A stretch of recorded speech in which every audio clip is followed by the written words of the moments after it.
ഈ കഴിഞ്ഞ നിയമസഭാ തെരഞ്ഞെടുപ്പിലെ വോട്ട് ഇന്നലെ പരിശോധിക്കുമ്പോൾ LDF 20 തമ്മിൽ വലിയ വ്യത്യാസമില്ല, വലിയ വ്യത്യാസം. പക്ഷേ ഈ രണ്ട് മുന്നണികൾ ഒപ്പം ചേർന്ന ഒരു ചിത്രം മാറാനുള്ള സാധ്യത കുന്നത്തനാട്ടിലുണ്ടോ? അത് തെറ്റായ കണക്കുകളാണ്. ഞാനിപ്പോൾ ഇന്നലെ റിപ്പോർട്ടർ ചാനലടക്കം ഒരു തെറ്റായ കണക്കാണ് ഞാൻ കണ്ടത്. യഥാർത്ഥത്തിൽ വാഴക്കുളം പഞ്ചായത്തിലും കിഴക്കമ്പലം പഞ്ചായത്തിലെ വോട്ടിംഗ്, പ്രത്യേകിച്ച് കിഴക്കമ്പലത്തെ വോട്ടിന്റെ ഒരു കണക്ക് നിങ്ങൾ ആഡ് ചെയ്തിട്ടില്ല. യഥാർത്ഥത്തിൽ ഇവിടെ കോൺഗ്രസും LDFും UDFും തമ്മിൽ ഏകദേശം 2500-3000 വോട്ടിന്റെ വ്യത്യാസമാണ്. രണ്ടാം സ്ഥാനത്ത് നിൽക്കുന്നത് LDF തന്നെയാണ്. പക്ഷെ വരുന്ന നിയമസഭ പഞ്ചായത്ത് തെരഞ്ഞെടുപ്പിന്റെ ഒരു പാറ്റേണാണ് ഞാൻ പറഞ്ഞത്. പക്ഷെ നിയമസഭാ തെരഞ്ഞെടുപ്പിൽ പ്രാദേശികമായിട്ടുള്ള വിഷയങ്ങൾക്കപ്പുറം ഇത്തരം വർഗീയ വിഷയങ്ങൾ ചർച്ച ചെയ്യപ്പെടും, ഉറപ്പായിട്ട് ചർച്ച ചെയ്യപ്പെടും. ഉത്തരേന്ത്യൻ സംസ്ഥാനങ്ങളിൽ ഇനി കേരളത്തിലേക്കും വ്യാപിക്കണം. വികസനം എന്ന് പറയുന്നത് സാബു ജേക്കബ് എന്താണ് ഉദ്ദേശിച്ചത് എനിക്ക് മനസ്സിലായില്ല. ഇനി ഇവിടെ എല്ലാം അടിച്ചമർത്തി, ഇവിടെയുള്ള ന്യൂനപക്ഷ വിഭാഗങ്ങളെയൊക്കെ അടിച്ചമർത്തി അതിൻ്റെ മുകളിൽ 4 കെട്ടിടം പണിയുന്നതാണോ സാബു ജേക്കബ് ഉദ്ദേശിക്കുന്ന വികസനമെങ്കിൽ അത്തരം വികസനം കേരളത്തിൽ ആവശ്യമില്ല. നന്നായിട്ട് ഭരിക്കാവുന്ന ആളുകൾ കേരളത്തിലുണ്ട്. നിങ്ങൾ പറഞ്ഞു വരുത്തിയ സിംഗപ്പൂർ വികസനം ജനം കണ്ടുകൊണ്ടിരിക്കുകയാണ്. ഞാൻ എന്നൊരു കാര്യം ചോദിക്കട്ടെ, നിങ്ങൾ ആരെങ്കിലും ഈ സംഘപരിവാർ സംഘടനയായിട്ടുള്ള 2020 ഏതെങ്കിലും പഞ്ചായത്ത് പ്രസിഡന്റ് നിങ്ങൾക്ക് അറിയോ? അവരാരെങ്കിലും ഈ വിഷയത്തിൽ പ്രതികരിച്ചിട്ടുണ്ടോ? ഇല്ല. ഞങ്ങൾ സാബു ജേക്കബിന്റെ കൂടെയാണെന്ന് ഉറച്ചു പറയാൻ എന്തുകൊണ്ടാണ്? നിങ്ങൾ ഫോൺ ചെയ്ത് അവരെടുക്കൂ. ഏതെങ്കിലും ബ്ലോക്ക് പഞ്ചായത്ത് മെമ്പർ പ്രതികരിക്കൂ?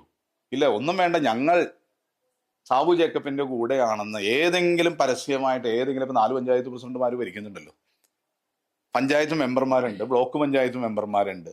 ഇവരാരെങ്കിലും ഈ പത്രസമ്മേളനത്തിൽ നിങ്ങൾ എവിടെയെങ്കിലും കണ്ടോ? നിങ്ങൾ ചോദിക്കണ്ടേ? സാബു ജേക്കബ് ഇവരെ എല്ലാം വളരെ ബുദ്ധിപൂർവം, ഈ മറ്റേ റിസോർട്ട് രാഷ്ട്രീയമൊന്നും ഞാൻ പറയുന്നില്ല, താമസിപ്പിച്ച് മാറ്റി നിർത്തിക്കുകയാണ്. ജനങ്ങളുമായിട്ട് പ്രതികരിക്കുവാനോ അല്ലെങ്കിൽ പ്രസ്സിനെ കാണുവാനോ ഇവർക്ക് അനുവാദമില്ല. അവരെ പ്രതികരിക്കുവാൻ സാബു ജേക്കബ് എന്തുകൊണ്ട് ഇപ്പൊ 2-3 ദിവസമായിട്ട് ഈ വിഷയം വന്നിട്ട് ഒരുമിച്ച് 4 പഞ്ചായത്ത് പ്രസിഡന്റുമാരെ ഒരുമിച്ചിരുത്തി, എല്ലാ പഞ്ചായത്ത് മെമ്പർമാരെ ഒരുമിച്ച് നിർത്തി. ഇവർ പറയുന്നത് ഞങ്ങള് സംസ്ഥാന കമ്മിറ്റിയും ജില്ലാ കമ്മിറ്റിയും ഓൾ ഇന്ത്യ കമ്മിറ്റിയും ഒക്കെ കൂടിയെന്നാണ്. ആകെ ഒരാളെ ഉള്ളൂ അതിൽ.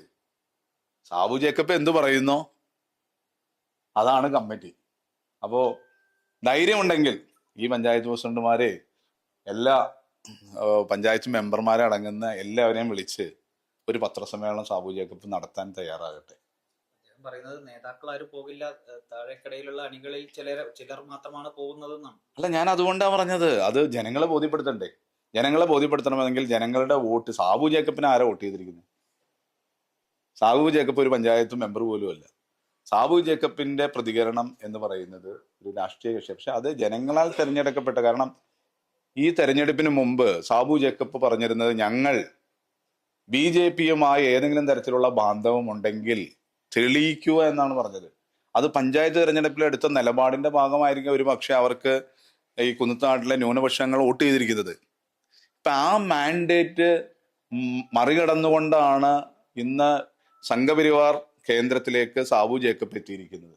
അതേ അഭിപ്രായം തന്നെയാണോ അദ്ദേഹത്തിന്റെ തെരഞ്ഞെടുക്കപ്പെട്ട ജനപ്രതിനിധികൾ എന്നറിയാൻ ജനങ്ങൾക്ക് ആഗ്രഹമുണ്ട്. പ്രത്യേകിച്ച് അദ്ദേഹം തന്നെ പറഞ്ഞു, അദ്ദേഹത്തിന്റെ പാർട്ടിയിലുള്ള ഒരു 80% ന്യൂനപക്ഷ വിഭാഗത്തിൽപ്പെടുന്ന ആളുകളാണ്, പള്ളിയും ആരാധനാലയങ്ങളുമായിട്ട് ബന്ധപ്പെട്ട് നിൽക്കുന്ന ആളുകളാണ്.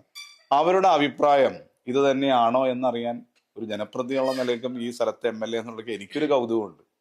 അദ്ദേഹം തുറന്നു പറയട്ടെ. പറയുമ്പോൾ വോട്ടുകൾ കൊഴിഞ്ഞു പോകും എന്നാണോ വരുന്നത്? വോട്ടുകൾ ഇപ്പൊ തന്നെ കൊഴിഞ്ഞു പോയി.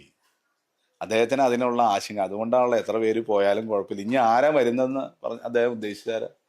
ഇവിടെ ഉള്ള BJPയുടെ വോട്ടുകൾ അദ്ദേഹത്തിന്റെ. അതായത് നിങ്ങൾ ഇപ്പോഴും എൻ്റെ ഫേസ്ബുക്ക് കമന്റിൽ നോക്കിയാൽ അറിയാം ആരാണ് വന്ന് കൃത്യമായിട്ട് അതിൽ ഈ മോശം പരാമർശങ്ങൾ നടത്തുന്നത്. അപ്പൊ ആ വോട്ടുകളാണ് അദ്ദേഹം, സംഘപരിവാർ വോട്ടുകൾ 2020ലേക്ക് വരുമെന്നാണ് അദ്ദേഹം പ്രതീക്ഷിക്കുന്നത്.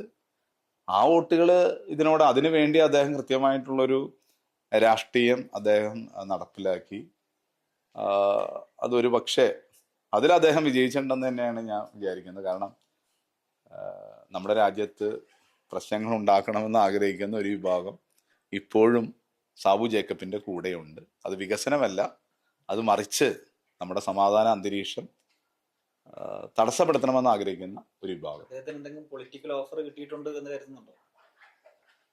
അമേരിക്കയുടെ പ്രസിഡന്റ് ആക്കുമെന്നാണ് ഇപ്പോൾ ഞാൻ വിചാരിക്കുന്നത്. അദ്ദേഹം മിക്കവാറും